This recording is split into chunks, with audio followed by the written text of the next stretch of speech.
Apps can do a lot of cool things. You could order dinner, gamble on your favorite team, and track your health. You could even get a mortgage. One click and you can be approved. I'm not sure by who or what country they're in. You deserve more from the mortgage industry. At AnyMac Home Mortgage, we believe in the need for live human interaction during a very complex process. The kind of service and guidance which an app simply can't provide. Our customers are more than credit scores and income documents. They're individuals and families who live in and strengthen our communities. Their story is our story, and that story begins in a home. Chris Sawyer is an expert on providing superior customer service and in meeting the mortgage needs of current and future homebuyers. With over 18 years of experience in the industry, Chris is able to help customers migrate through the home buying and home financing process by using his wealth of knowledge as a well-qualified mortgage professional. And best of all, Chris is located in Cromwell, Connecticut, where he has helped hundreds of clients in Connecticut, Massachusetts, and Rhode Island make their dreams of home ownership a reality. Visit chrissawyer.any-mac.com. Email him at csawyer@any-mac.com or give him a call, 860-878-8730. Chris Sawyer, NMLS number 39345, corporate NMLS number 338923. AnyMac Home Mortgage is an equal housing lender. American Neighborhood Mortgage Acceptance Company, LLC. DBA AnyMac Home Mortgage. Lo-Fi Direct. Connecticut First Mortgage Correspondent. License lender. Broker number ML 338923. Massachusetts Mortgage Lender and Mortgage Broker License number MC 338923. Rhode Island License Lender. License number 201128110L. Call for additional details. Welcome to Sports Talk with R&J. I'm Steve Risser, along to here with Justin D'Onofrio, and let me tell you, I mean, we've had a lot of things going on. We've had the couple of national champions. We've had in college basketball. We've also had a coach being fired, surprisingly being fired, but. We got to start with Luka Doncic. We got to start with him making his return to Dallas for the Mavericks. I mean, we all know about the trade. The trade was absolutely crazy. That trade was crazy for Luka Doncic. That trade was crazy on February 1st. He's now back in Dallas, and it's going to be exciting tonight. It's going to be exciting. We all know the reception he's going to get. He's going to get cheers, but. I mean, it's just crazy that we're talking about this. It's crazy that we're talking about Luka being back in Dallas. Who would have thought that? Yeah, it is. The night we've all kind of waited for since he got traded, and the reception is definitely going to be a good one for him. I think everybody knows that it was Nico Harris's fault, and the front office was the one that dealt him, and nothing, that Luka asked for a trade or anything like that. So yeah, it should be a warm welcome, and you bet you're going to get a very amped up Luka Doncic tonight, ready to go for that one to really to get back at Dallas tonight. Oh, you definitely are. I mean, especially after what happened last night. With that terrible call, with that terrible technical foul call, where he got ejected from the game. Which it was a great game too. As JJ said, some individuals ruined a great game last night. They were up by one, and they got that horrible technical foul. Terrible technical. And Drew got ejected, and everything fell apart in Oklahoma City last night. So he's going to be motivated. He's going to be ready to go.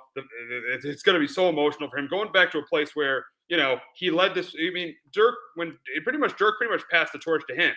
And in that 2018, 2019 season, then Dirk retires. 2020, we all remember the shot in the bubble when he beat the Clippers in the first round. Then we remember that playoff run in 2022 when they got to the conference finals. He carried them to the conference finals. They ended up losing to the Warriors. And then last year's postseason, which was flat out amazing. I mean, he carried that team to the finals. And crazy. But with one of the worst moves in NBA history, Nico Harrison traded him, and now he's facing this team. It's to me, it's going to be so weird, because he meant so much to that organization. He meant so much to the organization for 6.5 years.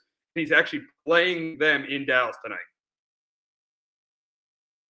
It is. And, he's somebody that holds grudges. Like last year, he hit 2 games because the Kings passed on him a couple years ago in the draft at number 2, and he hit 2 game-stealing free throws last year, and he went over to the owner and and former GM Vlade Divac, who actually might be the GM coming up back in Sacramento. I don't know why, but he actually blew them kisses afterwards. So he was still holding a grudge that the Kings did not draft him number 2 overall. So he's definitely going to be very motivated tonight to go out there and really go stick it to Nico Harris. And, bet if he's sitting on the floor, he's going to go blow him some kisses after he beats him. So that's who Luka is. You kind of love seeing that in competitors like Luka. And he's going to be very fired up, and I expect him to have a monster game tonight. I do too. I think he's going to triple. I think he's going to get like a 30 or 40-point triple double. I think he is. I know the game means a lot to Dallas. I know Dallas, if they win, the Mavericks, if they win, they get a spot in the play-in tournament. And we'll play your Kings next week in that play-in tournament. So we'll see about it. yeah.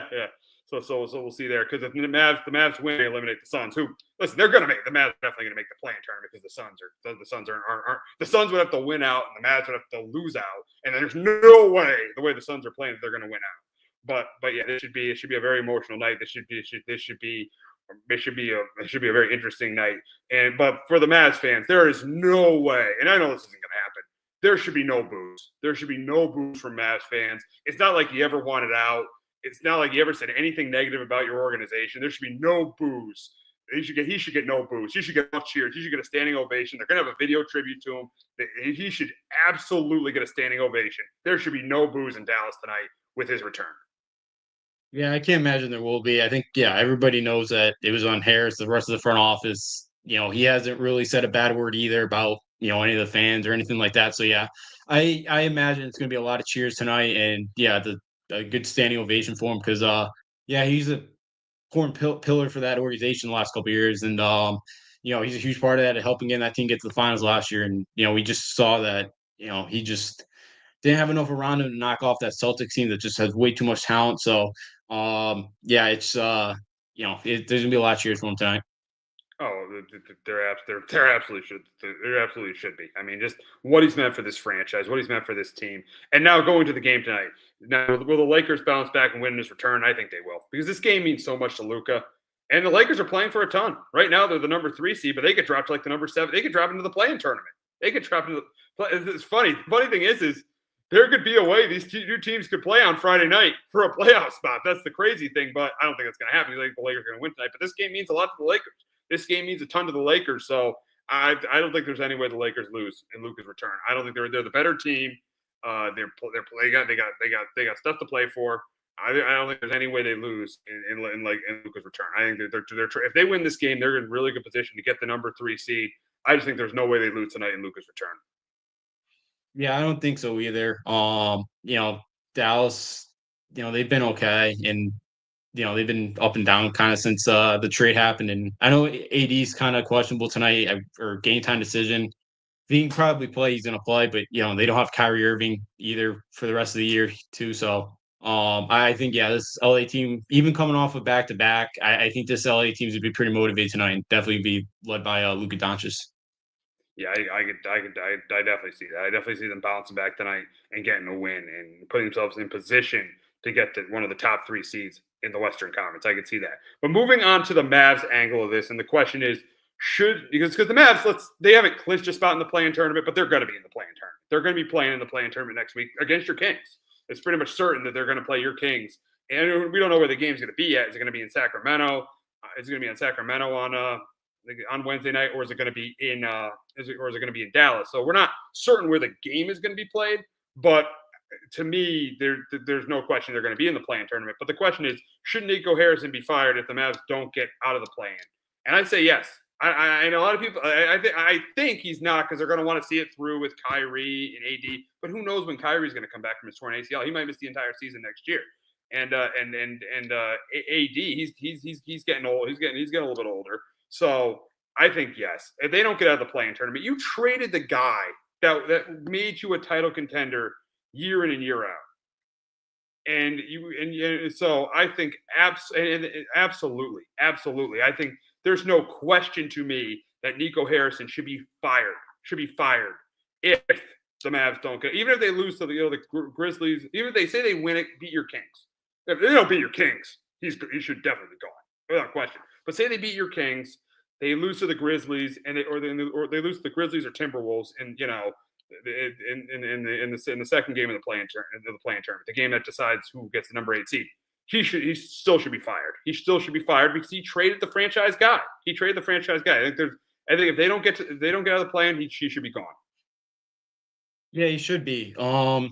Because because now you got 3 aging veterans and AD who throughout his career, again, when he's on the court, he can be dominating. But like that's been the big question mark with him. He has not been consistently healthy all the time. Kyrie now at the torn ACL and he's in his 30s. Like, how much life does he left have in the tank? Klay Thompson's been, that guy's gone through so many leg surgeries. There's not much left on. He's kind of running on empty as well. And so, you're the window when they traded Luka with those, with the 3 guys they have now, that championship window pretty much kind of closed. And, now it's like with those 3, you're in the West right now is so tough too, where it's like, yeah, you could try to retool, but like OKC is so young. Like the Lakers are the Lakers, the Rockets have a good young team. The Grizzlies with John Morant. I know they're kind of in free fall right now, but we'll see what they do this offseason. So the West is pretty tough too to kind of try to climb back up. If you don't have that star, and they had Kyrie, I mean they had Luka Doncic there. So yeah, I agree. They should probably fire him, but yeah, they'll probably let him see through this retooling. But I don't think it's very promising. Especially he didn't even let his head coach know that he was going to trade Luka. That point is a great point right there. Not even letting your head coach know that you're going to trade not only your best player but your franchise player who carried you to the NBA Finals. That should be first and foremost. That should be the number one reason why he gets fired. And you brought it up too about the Western Conference. You look at all the top teams in the Western Conference. You look at OKC. They got SGA. You look at the Lakers now. They got the guy you used to have with Luka Doncic. You look at the Nuggets. They got Nikola Jokic. You look at the Warriors. They still got Steph Curry. You look at the Timberwolves. They still got Anthony Edwards. So it's now they're behind the 8 ball because they don't have that guy. And it's not like they have a team like Houston who has a lot of good players. They pretty much, let's be honest, they have 2 good they pretty much have right now, currently they have 1 good starter, Anthony Davis. And then when Kyrie, who knows when Kyrie's going to come back, that's 2 good starters. So to me, if they don't get out of the play, and he absolutely should be fired. Yeah, absolutely. He should. And because this, I know the plan. They could, I don't know what, the Kings lose to the Wizards and then they beat the Cavs. I don't know what Kings team will show up next on the play-in. So I have no clue. But it's going to be tough to beat the Timberwolves or the Grizzlies if you get past Sacramento. Especially because you're not gonna have Kyrie. You might have AD. But yeah, it just like if you could have built a little bit more around Luka, you're probably in the upper half of the Western Conference, and for him to kind of just get rid of him, and then like to not get a what they don't have the first round pick to what, like 2029, 2030. Yeah. I know, like that pick wouldn't even be useful right now, but it's still like what real future, like what guy can you really build around on the team? I don't think they have that. And then they also traded like Quentin Grimes, which is like that was another head scratching one. It's just like I don't know what the plan is here. It's just I don't get it. So I would probably fire because I don't know the direction that they're in right now. I just don't. Yeah, they're really they're a directionless franchise right now. Crazy for a team that made the NBA Finals last year, but right now they are absolutely a directionless franchise. But talk about firings. There was a firing that shocked everyone yesterday as the Nuggets fired head coach Michael Malone less than 2 years removed from them winning an NBA title. This was a total shock. Now, no, from what we heard yesterday, him and Calvin Booth couldn't stand each other. It was really dysfunctional between the two of them. Things had gotten toxic there. Him and Calvin Booth couldn't stand each other. But the Kroenkes decided to they officially fired Booth, but they're not going to renew his contract. So they're going to get rid of him. So the Nuggets pretty much decided to get rid of them both instead of just choosing one over the other. But it is shocking. shocking that they get rid of him. I was completely thrown off by this. I was thrown off by Taylor Jenkins, but this is much more shocking than Taylor Jenkins because Michael Malone won a championship. Taylor Jenkins the Grizzlies didn't even get to the conference finals with Taylor Jenkins. Michael Malone won a championship 2 years ago. 2 years ago. So this was completely shocking. Justin, were you as shocked as me to hear about this yesterday? I was very surprised. Yeah, we've had 3 this year. Like Mike Brown with the Kings was an unsurprising. That one was surprising too. You mentioned the Taylor Jenkins ones as well. Memphis about a couple weeks ago, and with 10 days before the playoffs too. I know things haven't been going great, and I know defensively they've been a mess this year. But like, you still have Jokic and you still have Murray. You could still go on a run, but like now I don't. I know they still have but like now I don't think this team's going on any sort of run. It's just such a puzzling move. And then it's also like, what did you want to do? Because Pope's been a huge loss in that defense. Like Aaron Gore, you didn't want to, you didn't want to pay Aaron Gore. Like that owner's worth, I think, $19 billion. I know he owns a couple other teams, but like, what do you, like, you're kind of ruining Jokic's kind of, prime right now. You're not putting enough around him. So I was kind of surprised. It's not the first time Malone's been unceremoniously fired. About a decade ago, Sacramento did the same thing. And,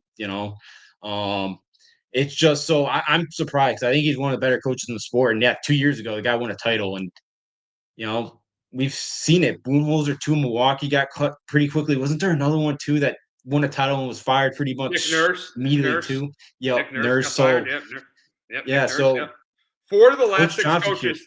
Yeah, 4 of the last 6 coaches that won NBA championships have been fired by the team they won with. Nick Nurse with the Raptors, Frank Vogel with the Lakers, Mike Budenholzer with the Bucks, and now Michael Malone with the Nuggets. And the only 2 that survive are obviously Missoula last year and Steve Kerr. Those are the only 2 that have survived. So yeah, so it was crazy. And you did bring up defense, and the defense 25th. They're 25th in the league in defense, but a big reason for that, it's probably not Malone's coaching. It's probably, as you mentioned, KCP leaving, a good defensive player. He fit that team. Now, I don't think he fits Orlando at all, but he fits this team because Denver has enough scoring with Jokic, Murray, and Porter. But that defense that KCP gave them, that was a big key, and it was a big key when he was with the Lakers back in 2020. So, yes, it is. I do think this is more on the GM. Now, you kind of answered my question there about can this team make a run without Malone? You say no. I'm going to say yes. I'm going to say yes because this is a players' league. This is a players' league. It's always been a players' league. Ever back since the 80s with Magic Johnson and Larry Bird, and then you go to the 90s with Michael Jordan, the 2000s with Kobe and Duncan, and then you go to the 2010s with LeBron and Steph Curry. This has always been a players' league. So I can't come now. I don't think the Nuggets are the favorite. They were my favorite when we did our picks. We did our finals pick. At the All-Star break, I picked them to go to the finals against the Celtics. I've changed that. I don't think they're the favorite anymore. But I can't completely count them out because they got the best play. They clearly, without question, have the best player in the world. They have the best player in the world, Nikola Jokic. That's why I can't. That's why I cannot count the Nuggets out. I can't completely count them out, even though they're going to have an interim head coach. This is a league that if you have the best player on the floor, I don't care who the coach is, you still have a chance. David Black got to an NBA final. Okay, David Black got to the NBA final. So if you have the best player on the floor, you do have a chance. So I actually think they have a chance. Justin, you said they didn't. Why don't the Nuggets have a chance to make a run with Malone being fired? I get it's a players' league, and I don't know if this is one of these like spark clubs, fire the coach, and now let's go, play with our heads on fire and let's go, get a couple wins here together. I don't think this is that type of firing. I just don't think this team has it this year. And I get it with Jokic and Jamal Murray, if he's healthy, they could definitely, right now they play the Clippers in the first round. I could see them beating the Clippers. But I think I think the Thunder would knock them off in the semifinal round. I just think that it's just not the team this year. And I know Malone talked about it a couple of times, to try to, to lay into this team about the defense, and they weren't really responding to it. I just don't know if the team's going to respond now, 10 days before the final or 10 days before the playoffs start. Like, I get it. They're professionals. They're not going to go, get swept in the first round, but like, I don't know what the motivation there, like maybe the lack of motivation. I just don't. I just think the defense too. I don't think the defense is gonna fix in 10 days. Like I don't think the interim, and I don't think Mike Malone was an issue why the defense was so bad. But like you can't expect the intern to come in here, fix the defense within 10 days of the playoffs, and be okay. So I just think the defense is going to come back to bite them. Yeah, we'll see. I'm taking I just think the having a Nikola Jokic, having clearly the best player in the game, I can't count this team out from being a contender. I can't count this team out from being a contender. Now, speaking of contenders in the Western Conference, we got 6 teams within 2 games of each other. We got the top 2 teams. We got the 2 top seeds are the Thunder and the Rockets. And I'll put the Rockets in. I'm definitely going to keep the Rockets in this conversation. Really, but the question is with the West being so bunched up and the Thunder pretty much being clearly ahead of everyone, so it looks like they're the clear favorite. Which team right now, out of from the Rockets down to the Timberwolves? I'm not counting the Kings and Mavericks. We know they're not making a run. Right. But so which team from out of those 7 teams, which team do you think is the biggest threat to the Thunder in the Western Conference? And I'm going to go with the team that has played the Thunder the last couple nights, and that's been the Lakers. I'm going to go with the Lakers because of the star power, because they were winning last night before that stupid ejection. They were winning that game before that stupid ejection, which completely ruined the end of that game. But they had the star power with Luka and LeBron. The Lakers have the star power, and I like Austin Reeves. He's a good third option. I know the inside game is an issue with Jackson Hayes, but I'm going to go with the Lakers because if you look down the list, I mean, we just talked about it with the Nuggets. They're going to have an interim head coach. I don't count them out, but they're going to have an interim head coach. You look at the second seed, the Rockets. Who's the Rockets superstar? They have a lot of good players with Jalen Green and Alfred Şengün and Fred VanVleet. But who is there? And a really well coached with Ime Udoka. But who is the Rockets superstar? Who is it? Tell me who it is. I don't see a superstar on that team. I think the Rockets are a team built for the regular season. I don't think they're a team built for the postseason. That's why that 7-8 matchup in the play-in tournament is so crucial, because I think the team that wins that could get to the second round of the playoffs. But even moving more down during the Western Conference, the Warriors. I do really like the Warriors too. I really like the Warriors in the addition to Jimmy Butler. But who's their consistent third scorer? Who's the Warriors' consistent third scorer outside of Butler and Curry? Podziemski's been good recently, but can you count on him in the playoffs? So this is a good Warrior team, but it's not the confidence you would have in the Warriors when Steph and Clay were in their heyday. Then you keep looking down to the Clippers. I know Kawhi's played well, but can you do it against playoff teams? Can Kawhi and James Harden do it against playoff teams? You look at that with the Clippers. Then you look at the Timberwolves with Anthony Edwards. I do think they're a little bit worse this year because I think Anthony Edwards is still great, but I think he's a little mature. And I think not having I think Julius Randle's a downgrade over Karl Anthony Towns. So I'm going Lakers. I'm going Lakers because they got arguably two top 5 players in the sport.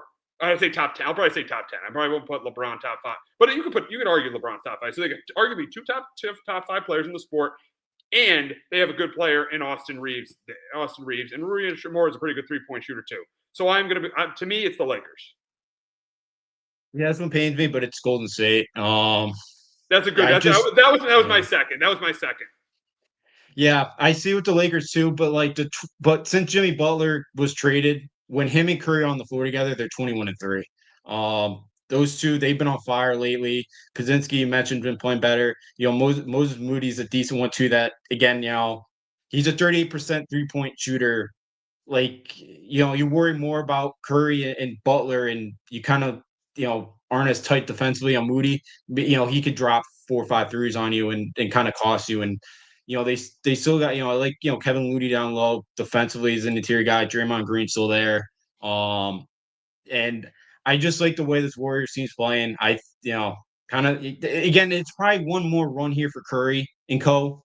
And he could shoot Draymond, and I could see him getting there this year. And since that trade, that's really, the Warriors just have looked really, really good since that trade happened, and they've looked pretty cohesive. So I'm going to take Golden State. I think they could go on a run. Golden State's a good pick. The only reason I question Golden State is who's their consistent third scorer? Who's their consistent third scorer? Is it Pajemski? Is it Heald? I mean, we know Draymond Green's not a scorer anymore. So who is their third scorer? Jimmy Butler's a little inconsistent. Scoring-wise, they're a little bit inconsistent. I mean, there's a lot of 10-point games in there. Steph's phenomenal. He's still a top 5 guy in the league. Steph is probably the best American player. I still think Steph's the best American player. He's been absolutely phenomenal. And the trade of Butler really has rejuvenated this team.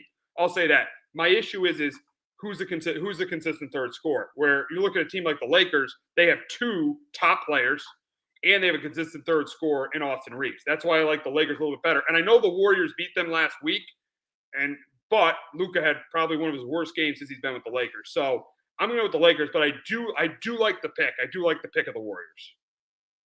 Yeah, the Warriors, they've been playing well. I know they did get the Lakers the other night. But yeah, right now, I think they're 3-6, so they face off, and that would be a pretty good series. So yeah, I like the Warriors. Definitely the Lakers too are going to be right there. I think Rue Hagamore had a pretty good game against the Warriors. I think he had like 24 that night. So yeah, like I think the Lakers are potentially right there too. Yeah, you can't count LeBron or Luka in those guys, and the Lakers have been playing better as well. I still worry too about the Lakers defense at times. Like I know the defensive numbers. I know like at first when Luka got there, like it was like a lot of the points were missing a lot of wide open threes, but now I think it's starting to come back a little bit to the pack. So that's my one word with the Lakers. It's just still a little bit on the defensive end of the floor with them. Yeah, defensively is definitely a question for them. Warriors are definitely the better defensive team, but I think the NBA is a little bit more of an offensive league. The NBA is I think it's definitely more of an offensive league.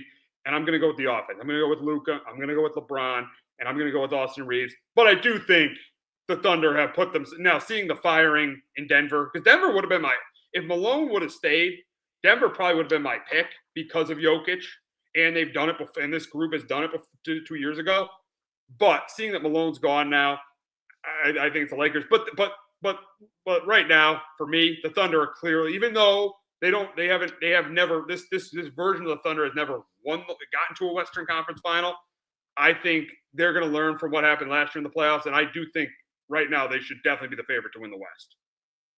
Yeah, absolutely. The Thunder team is really, really good. They just got they got depth. Tolgram down low, and then you could throw in Hartenstein too. Down low, like they just got 2 really good tier defenders, and then they just have a bunch of dudes that could score. And I know Dort's not a great scorer, but like he's a great perimeter defender. He could just worry about locking down your team's best offensive guy. So then they got Jalen Williams as well. So this Thunder team, they're one of the youngest teams in the league too. There's a lot of talent. Yeah, they've really separated themselves right now, and that's a team that's on a mission right now. Yeah, yes, absolutely. The Thunder are definitely on a mission. They have a great chance to get to their first NBA Finals since 2012. But we have 2 new national champions in college basketball on the men's side and on the women's side. But before we talk about that, we are going to hear from our friends at JPEG Financial and Shamrock Home Inspections. Do you have a 401k and some savings for future retirement, but don't even know if it's enough to live off of? How much is enough? How often are you thinking about it? The team at JPEX Financial Group can help set your mind at ease. We specialize in creating strategies in the planning and managing of your financial, educational, and investment needs. We help clients pursue their investment goals with sound financial strategies. You deserve a personal, tailored plan. Lasting, meaningful, and open relationships are the foundation of our practice. You've worked hard for your money and should feel confident in your investment choices as you make decisions for your financial future. Your goals are our goals. We are dedicated to your needs and hopes for your future. Visit our website and give us a call at 860-430-5397. Securities offered through Raymond James Financial Services, Inc., member FINRA, SIPC. Investment advisory services offered through Raymond James Financial Services Advisors, Inc. JPEX Financial Group, LLC is not a registered broker-dealer and is independent of Raymond James Financial Services. JPEX Financial Group is located at 78 Eastern Boulevard, Glastonbury, Connecticut. There's no bigger investment than home ownership. And to make sure the house is up to your standards, you need a professional to look it over. Brian Flanagan from Shamrock Home Inspections is a licensed home inspector and a member of the Connecticut Association of Home Inspectors. Brian was a contractor for over 15 years, so he knows how homes should be constructed and how mechanicals should work. What makes me a good home inspector was the 20 years that I was a home improvement person, doing all the different repairs that I have done and what other people have done wrong that I had to go out and fix. So I have a pretty quick eye on seeing what's right and what's wrong. Before you move, call Shamrock Home Inspections. Before you make the biggest investment of your life, call Brian Flanagan from Shamrock Home Inspections at 860-268-2566 or visit shamrockhomeinspectionct.com. All righty, we have a new national champion in college basketball for the first time since 2007. The Florida Gators win the national title. They beat Houston 65-63. I mean, a little bit of an ugly game. You know, both teams did not shoot the ball well at all. But neither team shot the ball well. It was a grind. It was a grinder. It was the game Houston wanted to play. The funny thing is it was definitely the game that Houston wanted to play, but in the end, Florida was able to pull it out, and we'll start with you, Justin. Why did Florida win their first national title since 2007?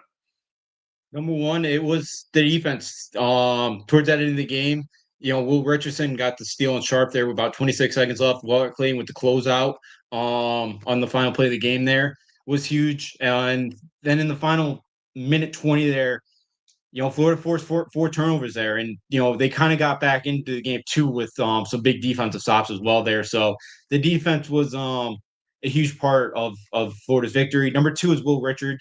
He kept the team in the game. You know, he had 14 of the team's 28 points in the first half. You know, he finished with 18, but he was huge where, you know, Walter Clayton really struggled there in the first half, or struggled majority of the game. Houston did an awesome job defending him. You know, he really stepped up on Monday night to keep his team in that ball game. And the last one is Walter Clayton. He had a rough stretch. He went 25 minutes till he hit his first basket, but he hit a big three there to tie it up, hit some big free throws there down the stretch. So he had a rough start, but did kind of come up clutch and then made kind of had the terrific close out there to kind of, you know, disrupt, you know, to block that final shot there of Houston trying to go for the win. Yeah, two of your 3 points are actually two of your 3 points are the same for me. But the one that's different is I think what people haven't talked enough about was the play of Alex Condon. Alex Condon had a pretty good game. That was the best game he played in the tournament. He had a pretty good game. And on a night where Florida shot the ball worse than they did in the entire tournament, he was good inside. He had 12 points. He was good inside. So I think one of the reasons they won is because Alex Condon played well. And then you said it with Will Richard. Will Richard had 18 points, 14 first half points. He saved that team in the first half, especially that three before the half. He saved that team in the first half. So Will Richard had the best game for anyone on Florida. He had a great game, and you said it too. Walter Clayton, even though he didn't play what he played, he was not good in the first half at all. In the second half, he stepped up. He had those two and ones there. And he hit that big three to tie the game at 60. Walter Clayton stepped up like he did in this entire tournament. And he was great and he arguably proved why he should be player of the year in this tournament. He arguably proved that. Because you look at Cooper Flagg, you know, late in games, he couldn't make a shot. Janiah Broome, Walter Clayton outplayed him twice. He outplayed him twice, you know, this year. So let me tell you, I think Walter, you said it, Walter Clayton, you know, he wasn't great. This is probably one of his worst games he had all tournament, but he was great when he had to be in this game. Now moving to the I just wanted to say. Oh, go ahead. Yeah. No. Oh, I was going to say with the Richardson, absolutely, he was huge. I wanted to kind of too because like that was a good point too because the first like 8-9 minutes he had like 3 turnovers. He's really struggling, and you could kind of see like man, maybe the moment's too bright for him, but he really picked it up because even on Saturday night he was awful, and it looked like the moment was gonna be too bright for him, but he kind of figured it out. He kind of got he saw one fall, and he finally kind of got some confidence in there. He was huge. It looked like for a while he was going to be unplayable. And Clayton at the end. Just every game. It started with UConn, then Texas Tech. I mean Maryland. They won that because the coach didn't want to be there. But then Texas Tech, Auburn, and now this one. 4 times he did it. 4 times he did it down the stretch. Just phenomenal. Yeah, absolutely. He had an unbelievable tournament there, and he was phenomenal, man. Because they had him, Nelly on that Iona team. If they didn't run into UConn that first round a couple years ago, that Rick Pitino's probably got them in the Sweet 16 with Nelly Junior Joseph too on that team. He's turned a solid player. So yeah, that maybe it was okay that UConn was tied with them to half a couple years ago. Yeah, It shouldn't have been. Exactly. Yeah, everybody was like freaking out when UConn was like tied with them. Oh my God, are we gonna lose the first Here we round go again? again. And our own team was definitely better than people thought. It definitely was better than people thought.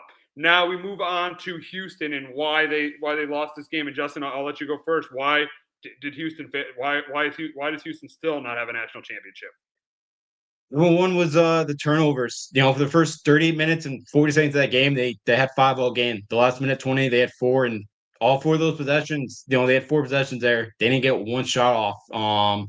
And the last play there was costly. Obviously, number 2 was the offense. They struggled. They only shot 34% from the field. The offense, the last play of the game, the last possession of the game was just complete disaster. I don't know why they didn't go to the basket and try to draw a foul, something like that. They often just did not do their job in this one.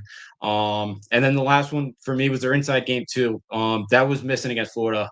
And Florida with the size, I think kind of affected them a bit there. But I know Tugler and Roberts only combined for 13. I know Tugler rolled his ankle early on in that game, but Roberts was only 3 for 13 in the game. They just did not have it. And then Florida out rebounded them. It was 40-39 in the glass. And and that I guess I'm not totally surprised, but you mentioned it at the top. Houston played their game, and Florida, kind of settled in there in the second half, and was able to kind of beat them at their own game, which is pretty impressive. To beat that Houston team for 40 minutes, kind of is playing that way, being able to beat them. Yep, exactly. For me, with Houston, I'm going to go with their shooting. Their shooting shot 34% from the field and 24% from 3-point range. 34% from the field, 24% from 3-point range. To me, I think that was a big reason why they just weren't able to shoot the ball well at all. They weren't able to shoot really outside of LJ Cryer. No one really shot the ball well, so they really weren't really able to shoot the ball well. That was number 1 for me.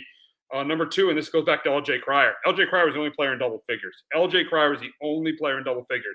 Emmanuel Sharp didn't have a good game. Marcus Uzan didn't have a good game. Roberts was okay underneath the basket, but they just really it was really outside of LJ Cryer, no one really stepped up. And then lastly, the droughts they had without scoring. They went when they were up 45-34 with 14 minutes to go, they went 8 minutes without making a field goal, without making almost 7.5 minutes without making a field goal. That you can't have those kind of droughts and expect to win a national title. And then at the end, they went 2.5 minutes without a field goal. You just can't have those scoring droughts and expect to win a national championship. So for me, that's why Houston lost. And it came down to the team that was able to make the big shots late in the game, and that was Florida. Yeah, absolutely. And I think you brought up a great point there at the last one too. Is the 8 minutes without going to the basket, 2.5 in last 2.5 minutes there. That's what's nipped Houston in the butt the last couple of years in the tournament. Is they just have that one scoring drought that cost them, and it did again in the national championship game. And I thought maybe this was a team that would kind of avoid it. I think some of the shooting numbers is because of the inflated. I think they play with an inflated ball in these NCAA tournaments, and they play with a different ball too. I think none of these teams play with this basketball until March, so that kind of messes things up too. I think shooting wise. But yeah, it just yet again for Houston, it's just the scoring drought kind of costing them. And it's unfortunate because I thought after Saturday night, Calvin was finally going to get his championship there, and just wasn't meant to be. And now this leads me to my next point. Calvin Sampson, he's coached for many years, was very successful at Oklahoma. We'll glance over his time in Indiana. We'll glance over that with all that happened in Indiana. But he's been great. I mean, he's really turned. This Houston program, I don't think won a tournament game for over 25 years. I remember watching that 30 for 30 on Fly Slamma Jamma, and they kept saying, "Oh, we still haven't won a tournament game since 1984." It'd been over 30 years since they've won a tournament. Over 25 years since they made the NCAA tournament, and Calvin Sampson got them there. He lost that heartbreaker. He lost that heartbreaker to Michigan, Jordan Poole in 2018. 2021 leads them to the Final Four. They've been a top seed. They were top seed in 2022. They got to the Elite Eight in 22, lost to Villanova. In 23 and 24 were top seed. I think they lost both those years in the Sweet 16. But this year, he gets them to the national championship game. Is Calvin Sampson a Hall of Famer? 3 Final Fours, no national titles. Is he a Hall of Famer? Justin, would you put Calvin Sampson in the Hall of Fame? I think I would. Now, if he won Monday night, that would have been one. Oh, winning that would have cemented it. Yeah, that would have. So he's 1 win shy of 800. And is it him and Patino? I think are the only no. Patino's been forced. He's taken 5 different teams to the NCAA tournament. Washington State, which is one of the hardest jobs in the country. Oklahoma, Indiana, Houston. So he's taken 4. Even the trouble he got into in Indiana, still got into the tournament. Yeah, he did. So he's taken 4 different. I think it's only like him, Patino. There might be like one more guy missing that's taken like teams, and like he's won wherever he's gone. Yeah, besides like the Indiana stuff, but like his final year there, they were the year he got they were like 22-4, I think. But yeah, and he built up that Houston program. That Washington State one too. Like that is one of the hardest jobs in the entire country. Oklahoma's doesn't have a ton of basketball history either. So I think he should, and his winning percentage like 692, whatever. So he's one wherever he's gone. I get, but there's been other coaches that have made the Hall of Fame without the championship. I think he should because again, it'd be pretty hard to leave out a guy that's won 800 games. I'm gonna say no. If he would have won, I'm gonna yes. I'm gonna say no because he's won a championship. And he's been to 3 Final Fours. You can argue in some of that one Final Four loss he had 2 to Indiana. He had the better team. So I'm gonna say he's a great coach, but I wouldn't say he's a Hall of Fame coach. He's a great coach. I wouldn't say a Hall of Fame coach. Because look at a lot of the coaches in the Hall of Fame. They've all won national titles. Calhoun, Boeheim, Patino, even Calipari. They've all won national championships. I'm going to say no. I think he's a great coach, but I'm going to say no. He needs that national title to get into the Hall of Fame. Yeah, and I get that. If we're gonna let Calipari in, though, I think Cal was 100 times. He runs circles around Cal. Like he probably have 4 titles with Cal's guys, but get all those guys there. I think he should just because he's built up these programs. Like again, I know Indiana was a great job. Obviously, stuff off the court there kind of happened. And then I know like Houston was a great job, but like it hadn't been for a while. And he's really built up. Yeah. They got the number 2 recruiting class coming in next year. Yeah, Houston was there. Houston was a garbage program. Yeah. I remember like in 2014 before Calvin got there when UConn won the national title when they lost like Houston on New Year's Eve. I'm like, this is a terrible loss to a terrible team. Yeah, I think Houston had like a big losing streak or something going into that game too. Like that was such a bad loss. Yeah, like that place. He's really built that thing up with the culture. The Houston. It's been they're like the Buffalo Bills of the NFL or of college basketball. Some of the endings that they've had in the tournament. Yeah. They've gone through it, but I just think that I love what he's done at all these stops where they're not traditional basketball schools, and what he's done at Oklahoma, at Washington State. He probably would have gotten Indiana national title. If again, like I think he was blowing up text messages, like just over recruiting it. So I get he hasn't won that title, but it's just the guy's won 800 games. I just think it's tough to leave him out. Yeah, it's tough, but I think he's got to have the title. But we'll agree to disagree here. But regardless, Calvin Sampson has done a great job at Houston. He's done a phenomenal job at Houston, and this close to winning a national title. And I think he was the best coach, in this thing. I think he was the best coach in this thing. Definitely better than John Shire. We saw that Saturday night. And I think also he's better than Bruce Pearl because at least he's gotten to a title game. Bruce Pearl hasn't. And I think even though Todd Golden won the title, I think Todd Golden needs to do more in his career to get it to Calvin Sampson's level. So Calvin Sampson did a great job at Houston. But we'll move on to the Florida angle of this, and we'll talk about Walter Clayton, who was phenomenal in this tournament. And the big question is how much has he improved his draft stock? How much has Walter Clayton improved his draft stock in this tournament? And I think he went from a second-round pick to a mid to late first-round pick. He really improved his draft stock. And these NBA owners, the one thing all of them do watch in the NCAA is the NCAA tournament. And they were watching Walter Clayton in this NCAA tournament. Yeah, absolutely. I agree. I think he's probably going to be a late lottery to late first round, somewhere in that area. The one can, because you saw with Dog Connect last year. These NBA GMs just want potential. And because Yeah. Walter Clayton's 22 and not 18, does he that I think may be the reason that like maybe he drops a little bit further. But like I think if you're looking at his overall stuff, like he's probably gonna play more of a combo at the NBA level. But like again, he's a great, shot maker on the move. He's just an excellent, just shooter all around. And like I think he's a decent defender enough at the NBA level where he's gonna be able to hold his own. So I think a late lottery pick is right where he should go. A team that's like borderline near the playoffs, another kind of score, probably come off the bench and be like kind of a little bit of a spark plug off the bench. I think could be like a perfect role for him next year.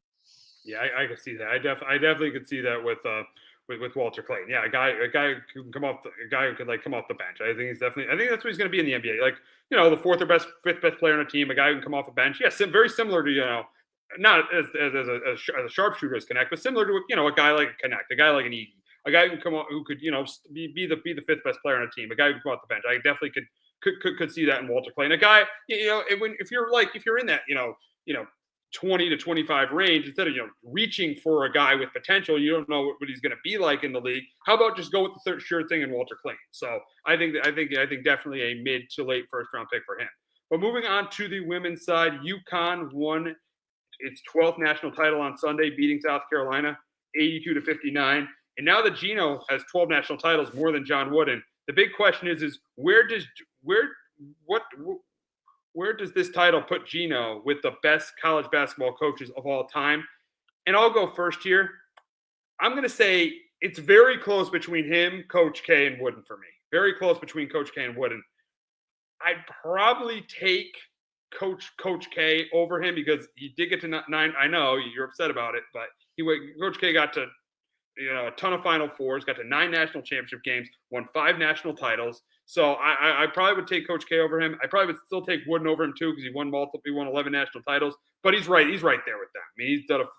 We don't need to talk about how great of a job he's done. That's known. The job he's done at UConn, 12 national championships. I'd say he's no lower than 3. But you could make a strong argument that he's won with the success he's had with this program. He's built he's built one of the best programs in American sports at UConn. So he's no lower than 3 to me, but you can make a very, very strong argument that he could be 1. I have him number 1. He's won 12 titles, across 4 decades. And I love John Wooden, and those UCLA teams. They didn't have to win as many rounds either. And I think too, and for him to kind of be able to adapt like he has to this landscape where you're seeing a lot of the other guys, like the K's of the world, Tony Bennett 3 weeks for the season kind of resigned and retired. Like you've seen Roy, you've seen all these guys like, I'm getting out of this thing. I'm getting out of the sport and I don't want a part of it. He's kind of adapted to it. And I think he's adapted his coaching ways a bit too. Like he definitely, was treated those like Tarazi teams different than he had to treat this team with kind of the way things are now in sports. Like I think he's done such a great job at adapting to things too. And I think, maybe this shouldn't, for this part of it, what I'm about to say, like this is why he should be the greatest of all time. But I think, that UConn program, all they've done has really elevated the talent of women's basketball too. I know everything what Caitlin Clark did the last couple of years, but like I think they had so many eyeballs on this. Again, that team won 9,900 games straight a couple years, like a decade ago. Like I think they really did help make women's basketball popular. And I just think with everything, I know he's gone 9 years without the title here, but like since the pandemic, they've had games where they've had only 6 or 7 players healthy. I just think his whole resume there with the 12 titles now, I just think he's the greatest of all time. Just the way because none of these other coaches had, Kay and all those guys got out as it was changing. He's kind of stuck around, and you get, he's got nothing left to prove now. I think he should, just the way, especially he's been able to adapt. You made a great point to adapting, especially in this NIL world. The way he's been able to adapt, to not lose this key players to NIL too. The way he's been able to adapt has just been absolutely phenomenal. And we said it too. The way it's helped women's basketball, the way he's helped the sport grow. It's been absolutely phenomenal. It's been great. And yeah, listen, as I said, he's no lower than 3, and he's clear. I mean, not even he laps the field with women's coaches. You can't tell me Pat Summitt's even in. Pat Summitt's not even in the same stratosphere as him. I mean, at this point, and he's had so much success against Pat Summitt in the championship game. So he's clearly lapped the field with women's coaches. But I'm just saying, what John Wooden did was completely impressive, winning 11 national titles. And Coach K, you pull the thing with Coach K that he didn't adapt. Coach K won national titles in almost every decade he coached. He won those 2 with Leitner, and Bobby Hurley. He won the one with Jay Williams and Shane Battier. He won the one with with Shire and Nolan Smith in 2010. And then he did adapt to one and done. Give him credit for adapting to one and done. He did win. To me, he's the only coach that won a national championship with his best 3 players as freshmen. The only coach to win the only coach to win a national title with his best 3 players as freshmen was Justice Winslow, with Jaleel Okafor and Trey Jones. He won 3. He did adapt. He did adapt. And I don't think Coach K got out because of NIL. He got out because he got old and it was time for him to retire. I don't think he got out because of NIL. So to me, it's so close between those 3. But I got to go Coach K 1 because Coach K did evolve to one and done. Coach K did evolve to one and done. I think you have to give him that. Wooden the 11 national titles, and Gino absolutely phenomenal. He's right up there with he's right up there with those guys. And as I said, you can't have him lower than 3, and you got a strong argument that he's won. Absolutely, and K's done well. Now he blew 99 to 04. He's blown some that he should not. He should have won some titles. How many Final Fours they've been to? Like 13 or 14? Yeah. Hey, UConn's been to what, 7? We've lost 1 game. Yeah, but look at how many Final Fours. Look at how many Final Fours he's been to. Won 5 national championships. Been in 9 national championship games. That's pretty phenomenal. That's pretty phenomenal. But to wrap up, Gino. He's just absolutely phenomenal what he's done. The evolving. He's as good as he was 30 years ago. He's as good as he is today as he was 30 years ago. The national titles are within 30 years of each other, there's a 30-year gap between national titles, which is absolutely phenomenal, and it's why Gino is just absolutely amazing, and this program is amazing, and they definitely proved it. And continuing to talk about this, UConn's had a ton of great players. The Maya Moores, the Diana Taurasi's, the Sue Birds, the Brianna Stewarts, but Paige Becker's had a great career at UConn, and I think winning this national title capped off her great career at UConn with all she's had to go through. Tearing her, missing the entire 2022-2023 season with a torn ACL. Losing some tough games in the Final Four, losing that brutal game last year to Iowa in the Final Four, losing the national championship in 2022, so losing some tough games in the Final Four, all the adversity she's went through, and now they finally won.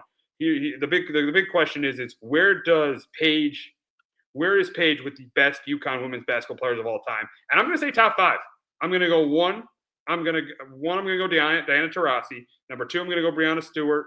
Number 3, Maya Moore. 4, Sue Bird. But number 5, I'm going Paige Beckers. I think she's top 5 with everything she's went through and with all the adversity she had to face. And then to win a national title, I got her top 5. Yeah, no, I don't disagree with you, Les, at all. I think, I agree with that 5 there. And I think she's on the Mount Rushmore there, UConn basketball. Women basketball players. I think they already put her in the Husky of Honors. I think before senior or the day of senior day there. I think title or not, she had her legacy cemented here. But obviously winning that title kind of helps solidify it just a little bit more there to get it. But yeah, she's been an incredible basketball player. She's been a great ambassador for this sport as well. She's battled through a ton of adversity. And finally, this year, seeing her and AZ Flood finally kind of both be healthy for majority of it, and to kind of see them, put on the show that they did, was awesome to see. And she's been an awesome player. Yeah, she's definitely kind of in that Mount Rushmore of UConn women's basketball players. So you would put her top 4? Yeah, actually, then it would be a top 4. Yeah, her and Sue Bird are tough.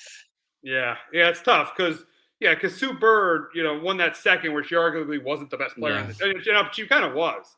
Yeah, it's tough. It's tough because she was the player of the year in 2002. So it is tough between her and Sue Bird. I still put Sue Bird ahead of her because it did take Paige 5 years to win a national championship. So I do put that into consideration. Even though all the adversity she faced, it did take her 5 years. That's why I don't have her as good as she's phenomenal. I'm not taking anything away from her, but like ever as good as the Diana Taurasi, Brianna Stewart, Maya Moore, Super. So I would say top five, but still an absolutely phenomenal career at UConn.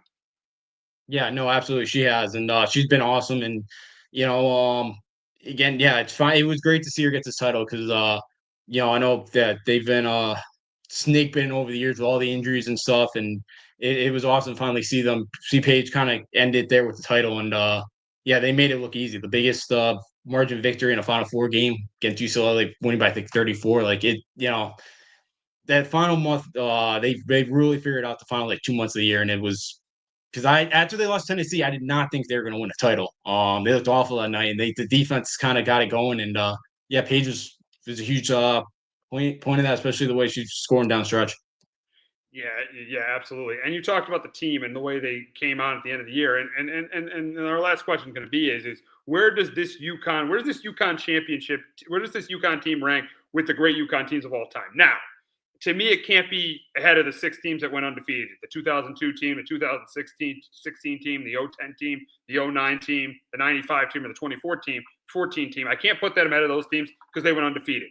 But you could argue, and you said it the way they played at the end of the year, this team played as well at the end of the year as any of those teams. They were, after the South Carolina game, they were far and away the best team in college basketball. The way the way Paige, Sarah Strong was. She might be better than She might be on. She might be the best. The way her career began.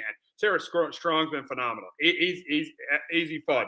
In the Final Four was outstanding. So the way they played after the South Carolina game, they were as good as those teams. So I would actually put this team right below the teams that went undefeated because of the way they played, late in the year. And it's tougher now in this NIL transfer portal world to build chemistry. And you saw this team build chemistry, especially in the second half of the season. Yeah, absolutely. And because most of the team was coming back. Like Caitlin Chen was like the only transfer they brought in, and she was, really she wasn't scoring much for most of the year, and then because she was a good scorer at Princeton, and finally like the last couple of months there, she kind of got more aggressive shooting the basketball, and it's been huge. So yeah, I think I wouldn't put this one, with the 6 national title one. I think this is to me, this is the most satisfying one because of what we've talked about, like going through all the adversity for Paige to get this one, and just because it's been 9 years and it's been a tough 9 years, and so I think too, just to see this group kind of get it, and the Paige, the AZs, the rest of the core they have. So yeah, in this world too, where he hasn't really used the portal a ton, and he really hasn't lost a ton. I think he said when NIL first happened, he was like, if I'm recruiting somebody and their first question on their mouth is how much I'm going to get out of NIL, I walk out of the room. And I think that's kind of how you have to go about it. I'm not surprised Gino goes about that, and I think that's how you have to approach this, And so yeah, I think this one is one of the more satisfying ones just because how long it's taken it just for Paige to get it. Because I think at the time when she committed, it was like, man, we might win three of the next 4, and obviously everything else has happened, and for to get this one, it's pretty satisfying. It definitely is, and satisfying for UConn to get their 12th national title. But we will do our weekly check-in on the Sox and the Yanks. We'll start with the Yanks right now, 6-5, currently playing right now in Detroit. All these games got moved up due to weather in Detroit. Right now, last I checked, it was 0-0 in the third inning. It's still 0-0? Bottom 4, 0-0. Yeah, bottom 4. But I know the offense has struggled these last couple of games, but that's not the issue with this team. I think this offense is good. Judge has been great. You're getting a contribution from Volpe, Chisholm, Goldie, Grisham has been good too. So you're getting contributions from guys. And I think the biggest issue with this team, and the reason why they're on the 3-game losing streak, is the rotation outside of Max Fried is no good. The rotation's no good. Rondon outside opening day, he's not pitched well his last 2 starts. Stroman, even though they won on Saturday, he wasn't good. Warren, why he'll probably be in the bullpen when Clark Schmidt comes back, him or Carrasco being the bullpen when Clark Schmidt comes back. And Carrasco, he showed you yesterday why he isn't good at all either. So this rotation is a major concern. And if this rotation keeps pitching the way they're pitching, the Yankees are going to be the team that not that I thought they were going to be. They're going to be the team that you thought they were going to be, finishing in third place in the AL East. Yeah, absolutely. The pitching, the starting pitcher right now has not been good. Outside of Fried, Rendon's not been great. I'm not surprised with Carrasco not being great. Stroman, again, like, there wasn't much you could expect out of Stroman. They wanted to move him, and they couldn't. They were forced to have him be a starter. I think I saw Clark Smith is going to make one more rehab appearance either tomorrow or Friday, and then they're hoping he'll be up. So you're going to need him to be good. They're going to need the best out of Clark Smith because, this starting rotation isn't great. And I'm not sold on the bats right now either. Like yesterday, 4 through 9 went 0 for 20. That's not a good sign. I know it was Scooble, but still, I don't think they have a ton of bats. Okay, this is why you should be sold on the bats. Yesterday, they faced one of the best pitchers in the game. You can't count yesterday. Scooble is one of the best pitchers in the game. He won the Cy Young last year. You can't be, worried about the bats. And look at how many times they've scored like 9 or 10 runs so far this year. I'm not concerned at all about the bats. Bad pitching. Listen, I think the bats are fine. Look at Aaron Judge. He's having a career. He's been outstanding. The bats are fine. The bats are fine. The bullpen doesn't even concern me that much. What concerns me about this team is the depth in the rotation, and seeing that their ace is not going to be pitching this year. The rotation definitely concerns me much more than the bats. I think the bats are fine. Yes, this is a rough stretch in cold weather. The bats are going to hit. This team's going to hit. This team's going to score a lot of runs. The way Chisholm's been hitting the ball, the way Volpe's been hitting the ball, the way Judge has been hitting, this team is going to score runs. The pitching is what concerns me. I'm not concerned about the bats. Even though they lost Soto, I'm not concerned about the bats. Yeah, it's just feast or famine. And when you face good pitching, that doesn't work. Yeah, you beat up on the Royals and the Guardians in the playoff. What happened when you face the Dodgers? A totally different story happened. You're going to have to face the Tarek Scoobles when you get to the playoffs. It's not going to be the fifth starter in Pittsburgh, or Milwaukee's rotation. It's going to be, really good starting pitching. And they still can't hit the really good starting pitching, which is a concern. I'm not worried about the top three of the Goldies.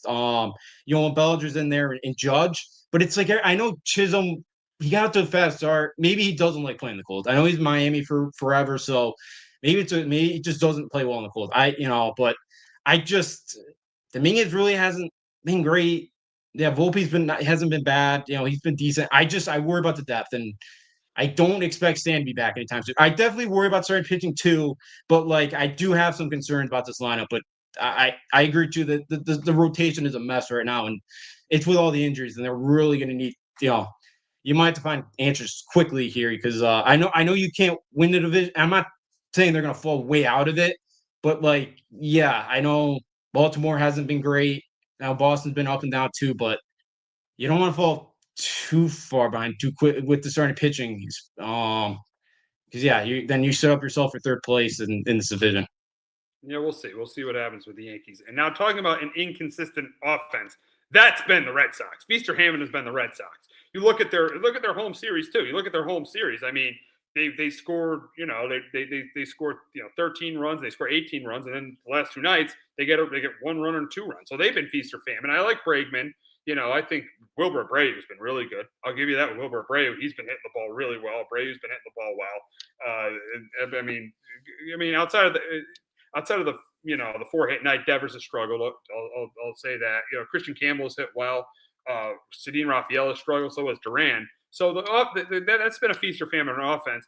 And the rotation for the Red Sox to me has been it lacks depth. I think this Red Sox team.